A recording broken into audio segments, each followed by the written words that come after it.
Hello বন্ধুরা, চলে এলাম একটি নতুন রেসিপি নিয়ে। আজকের রেসিপি কিন্তু আলু পটল দিয়ে পনিরের ডালনা। এটা নিরামিষভাবেও করা যায়, আবার আমিষভাবেও করা যায়। আমি কিন্তু আজকে আমিষভাবেই করেছি, মানে পেঁয়াজ রসুনের ব্যবহার করেছি। তো ভিডিওটা দেখতে থাকো, ভালো লাগলে অবশ্যই লাইক করবে, কমেন্ট করবে, সকলের সাথে শেয়ার করবে। আর এরকম নতুন নতুন ভিডিও রেসিপি পেতে অবশ্যই পাশে থেকো। যারা যারা ফেসবুক থেকে দেখছো তারা অবশ্যই পেজটা ফলো করে নিও, আর যারা যারা ইউটিউব থেকে দেখছো তারা অবশ্যই চ্যানেলটা সাবস্ক্রাইব করে নিও। তোমাদের মানে সাপোর্ট খুবই কাম্য করি। তো চলো রেসিপিটা দেখে নাও। এমন কিছু হ্যাবক রেসিপি না, খুব সহজ রেসিপি, যে কেউ করতে পারে। তো পটলের সিজন প্রায় শেষের দিকেই, তো তার আগে এই রেসিপিটা অবশ্যই একবার করে নিও, ভালো লাগবে। তো চলো রান্নাটা শুরু করে দিই। আর এটা কিন্তু ভাত রুটি উভয়ের সাথেই দারুণ লাগবে। এখানে দেখো পনির নিয়ে নিয়েছি, 400 গ্রাম পনির আছে এখানে। এখানে আলু আর পটলও কেটে নিয়েছি, কেটে ধোয়া টোয়া একদম কমপ্লিট। তো এবারে রান্নাটা শুরু করে দেবো। তো প্রথমেই কিন্তু আমি কড়াই বসিয়ে দিয়েছি, কড়াইতে সাদা তেল দিয়ে দেবো। তেলটা একটু গরম হলেই কিন্তু পনিরটা ভেজে নেব। তেল খুব গরম না হলে কিন্তু পনির যদি খুব ফ্রেশ হয়, মানে নরম হয়, তাহলে কিন্তু ভেঙে যাওয়ার চান্স থাকে। তাই না, তেলটা খুব গরম করে কিন্তু পনিরটা ভাজতে হয়। তো পনিরটা কিন্তু হালকা একটু লালচে লালচে করে ভেজে নেব। খুব বেশি কড়া করে ভাজলে কিন্তু পনিরের টেস্টটা পাওয়া যাবে না। আরেকদিকে কি করতে হবে, পনিরটা যাতে তরকারিতে নরম থাকে সেই জন্য একটু উষ্ণ গরম জল করে তাতে একটু লবণ আর একটু চিনি দিয়ে খানিকক্ষণ ভিজিয়ে, মানে রান্নাটা হওয়ার কিছুক্ষণ মতন একটু ভিজিয়ে রাখলে কিন্তু পনিরটা একদম নরম থাকবে। খেতেও কিন্তু সফট আর সুন্দর লাগবে, মনেই হবে না যে খুব শক্ত হয়ে গেছে বা কিছু। এই দেখো আমি একটু হালকা লালচে করে ভেজে নিয়েছি। এবারে কিন্তু এটাকে নাবিয়ে আমি ওই গরম জলের যে ব্যাপারটা বললাম সেটাতে কিন্তু ভিজিয়ে রাখবো। এই দেখো ভিজিয়ে রেখেছি। তো চলো এবারে পটল আলুটা রান্না করা যাক। পটল আলু যেভাবে রান্না করে সেভাবেই করব। তারপরে কিন্তু আমি এতে পনিরটা অ্যাড করে দেবো। তো এখানে কড়াইতে সাদা তেলে রান্না করছি আমি, যেহেতু সাদা তেলে করি। এবারে এতে একটু হলুদ দিয়ে দিলাম। তারপরে আমি এতে পটলগুলো কিন্তু লাল লাল করে একটু ভেজে নেব। তো পটলটা ভাজা হোক। দেখো পটলটা কিন্তু বেশ ভাজা হয়ে গেছে। এবারে এটাকে তুলে নেব। তো চলো পটলটা তুলে নিই। ওই তেলের মধ্যেই এবারে আমি দিয়ে দিচ্ছি তেজপাতা আর দিয়ে দেবো কালো জিরে। আমি এবারে কালো জিরে ব্যবহার করছি, তোমরা চাইলে সাদা জিরেও ব্যবহার করতে পারো। তারপরে এতে পেঁয়াজ কুচি দিয়ে দিলাম, লম্বা লম্বা করে কেটে রাখা পেঁয়াজ কুচি সেটাও দিয়ে দিলাম। পেঁয়াজটা একটু হালকা কালার চেঞ্জ ও নরম হওয়া অবধি একটু ভেজে নিতে হবে।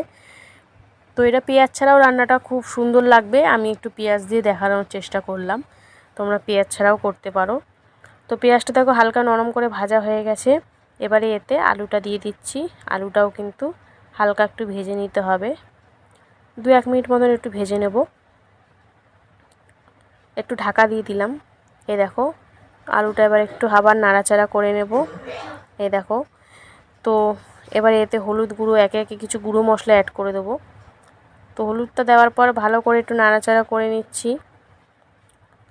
এই রান্নাটা তুমি লুচি পরোটা সব কিছুর সাথেই খেতে পারবে, কোনো ঝুট ঝামেলার রান্না না এমন। তো আলুটা দেখো হলুদ দেওয়ার পর ভাজা হয়ে গেছে। তো এবারে কিছু মশলাপাতি অ্যাড করতে হবে। তো চলো একে একে মশলাগুলো দিয়ে দিই। তো প্রথমেই দিয়ে দিচ্ছি কিন্তু কাঁচা লঙ্কা, আদা, রসুন একসাথে পেস্ট করা, যেটা মিক্সিতেই করেছি আমি পেস্ট। তারপরে দিয়ে দিলাম এতে জিরের গুঁড়ো। তারপরে দিয়ে দিচ্ছি কাশ্মীর লঙ্কার গুঁড়ো, কালারটা চেঞ্জ করার জন্য। তারপরে দিয়ে দিলাম ধনিয়া পাউডার। সব কিছু দেওয়ার পর ভালো করে মিশিয়ে নেব। তারপরে কষিয়ে নিতে হবে সুন্দর করে, যাতে মশলার যে উগ্র গন্ধটা না ছাড়ে। তারপরে কিন্তু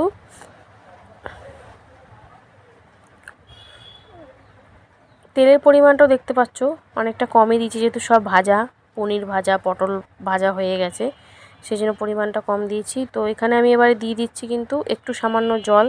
তারপরে এতে পরিমাণ মতন লবণ দিয়ে দেব। একটু ঝোলঝোল টাইপের থাকবে, খুব একটা গামাখা টাইপের করব না, মানে খুব একটা শুকনো করব না, আবার খুব যে একদম গঙ্গার জলের মতন সেরকমও করব না। তো লবণটা দেওয়ার পর এবার কিন্তু কষিয়ে নেব একদম শুকনো করে। এই দেখো কষে গেছে একদম শুকনোভাবে। তো এবারে কিন্তু আমার পরিমাণ মতন জল অ্যাড করতে হবে। আগে পটলটা দিয়ে নিচ্ছি, পটলটা দিয়ে ভালো করে কষিয়ে নেব। তারপরে এতে যে ভিজিয়ে রেখেছিলাম পনিরটা, ওই শুদ্ধই কিন্তু জলটা আর পনিরটা একবারেই দিয়ে দিলাম, নাহলে বুঝতে পারবো না কতটা কি পরিমাণে জল দেব। তো চিনি তো দিয়েই দিয়েছিলাম তখন, যে বলেছিলাম আমি যে জলের সাথে একটু চিনি আর একটু লবণ দিয়ে। তো দেখো আরেকটু পরিমাণ মতন জল দিয়ে এবার কিন্তু ঢাকা দিয়ে এটাকে মিনিট 7 মতন রান্না করতে হবে একদম লো ফ্লেমে। তো ঢাকা দিয়ে দিয়েছি। দেখো 7 মিনিট পর ফিরে এসেছি, দেখবো কতটা কি সিদ্ধ হয়েছে। আলুটাই সিদ্ধ হওয়ার ব্যাপার, পনির তো সিদ্ধ হওয়ার কোনো ব্যাপার নেই, পটলে সিদ্ধ হওয়ার কোনো ব্যাপার নেই। ভাজতে ভাজতে প্রায় আলুটাও সিদ্ধ হয়ে গেছে। এবারে একটু হালকার ওপর নাড়াচাড়া দিয়ে নিচ্ছি। তারপরে আমি এতে গরম মশলা গুঁড়ো দিয়ে দিলাম, যদি থাকে পসিবল হয় তাহলেই দেবে, নাহলে দেওয়ার দরকার নেই। এই ধনেপাতা মানে যে কোনো একটা দিলে হবে, ধনেপাতাটাও দিতে পারো আবার গরম মশলা গুঁড়োটাও দিতে পারো। আমি ওপর থেকে একটু গরম মশলা আর একটু ধনেপাতা দিয়ে দিলাম, দুটোই ছিল যেহেতু দিয়ে দিলাম। তো এখন যেহেতু আস্তে আস্তে মানে ধনেপাতা 12 মাসই পাওয়া যায়, তো এটাও না দেওয়ারও কোনো কারণ নেই। তো যাই হোক, এবারে ধনেপাতা দেওয়ার পর ভালো করে নাড়াচাড়া করে নিয়ে এবার কিন্তু গ্যাসের ফ্লেমটা আমি অফ করে এটাকে নামিয়ে নেওয়ার পালা। এটা গরম গরম ভাত, রুটি সব কিছুর সাথে কিন্তু দারুণ লাগবে পটল আলু পনিরের এই ডালনা। তো এই দেখো নামিয়ে ফেলেছি আমি, কত সুন্দর টেস্টি আর দেখতে কি অসাধারণ একটা কালার এসছে, দেখতে খুব ভালো লাগছে। তো ভিডিও যদি ভালো লাগে অবশ্যই লাইক করবে, কমেন্ট করবে, সকলের সাথে শেয়ার করবে। আর এরকম নতুন নতুন রেসিপি ভিডিও পেতে অবশ্যই পাশে থেকো, তোমাদের সাপোর্ট কিন্তু একান্তই প্রয়োজন বা দরকার। তো চলো আজকের মতন টাটা, আবার চলে আসবো অন্য একদিন অন্য একটা নতুন রেসিপির সাথে। Bye bye.